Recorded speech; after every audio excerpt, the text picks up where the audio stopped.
Welcome to new TV Telugu. ఇప్పుడు AP top 10 చూద్దాం. పశ్చిమ గోదావరి జిల్లా నరసాపురం ప్రఖ్యలంక రోడ్లో పెనుకొండ వద్ద ఉన్న ఫ్లైఓవర్ మరమ్మతుల పనులు దాదాపు పూర్తయ్యాయి. దీంతో త్వరలోని అధికారులు ఆర్టీసీ బస్సులు, వాహనాలు, భారీ వాహనాలను రాకపోకలకు అనుమతించే అవకాశం ఉంది.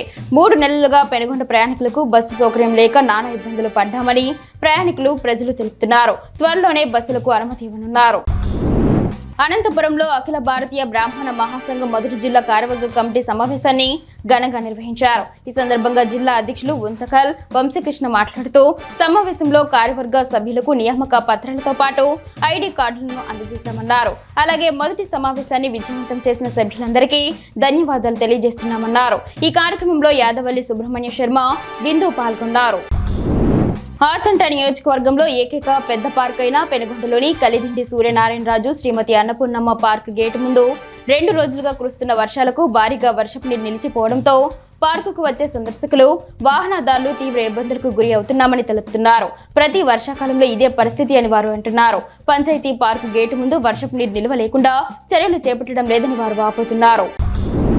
మచిలీపట్నానికి రాష్ట్ర విద్యాశాఖ మంత్రి నారా లోకేష్ విచ్చేస్తున్న నేపథ్యంలో ఆయనకు స్వాగతం పలికేందుకు భారీగా మహిళలు జిల్లా నుంచి తరలించారు. కృష్ణా విశ్వవిద్యాలయం స్నాతకోత్సవానికి టీడీపీ కార్యకర్తలు జరిగే సమావేశానికి ఆయన హాజరు కానున్న నేపథ్యంలో ప్లకార్డులతో లోకేష్ కు స్వాగతం పలికేందుకు మహిళలు సిద్ధమయ్యారు. రాష్ట్ర మంత్రి రవీంద్ర సభ వేదిక వద్ద ఏర్పాట్లను భారీగా చేస్తున్నారు.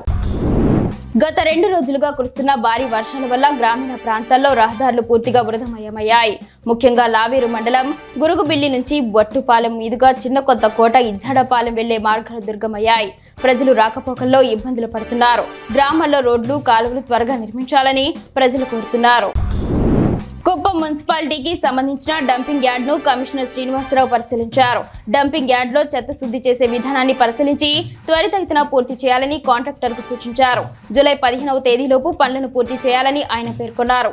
మున్సిపాలిటీ పరిధిలో సేకరించిన చెత్తను శుద్ధి చేసి వ్యవసాయానికి ఎరువుగా మలిచేందుకు జరుగుతున్న పనులను పరిశీలించారు. పెద్ద చెర్లోపల్లి మండలం వెంగళాయపల్లి ప్రాథమిక పాఠశాలలో చేరడానికి కనిగిరి నుండి విద్యార్థులు వచ్చినట్లు ఉపాధ్యాయుడు రమణయ్య తెలిపారు. ఆయన మాట్లాడుతూ చుట్టుపక్కల గ్రామాల నుండి 25 మంది విద్యార్థులు చేరినట్లు తెలిపారు.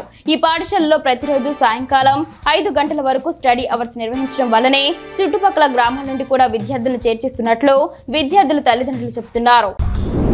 కనిగిరి మండలంలోని దేవంగా నగర్ నుంచి తుమ్మకుంటకు వెళ్లే రోడ్డులో ప్రయాణం నరకప్రాయంగా మారింది. గత ప్రభుత్వం హయాంలో ఈ రోడ్డును తార్ రోడ్డుగా మార్చేందుకు పనులను ప్రారంభించారు. మధ్యలోనే నిర్మాణ పనులు నిలిచిపోయాయి. రోడ్డు మొత్తం కంకర రాళ్లతో వాహనాల రాకపోకలకు ఇబ్బందికరంగా మారింది.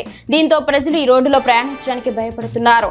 అధికారులు స్పందించి రోడ్డును పూర్తి చేయాలని బుధవారం కోరుతున్నారు. మచిలీపట్నం పర్యటనకు వెళ్తున్న నారా లోకేష్ కు నిమ్మకూరులో ఎమ్మెల్యేలు వెనిగండ్ల రాము, వర్ల కుమార్ రాజా, తెలుగు తమ్ముళ్లు ఘనంగా స్వాగతం పలికారు.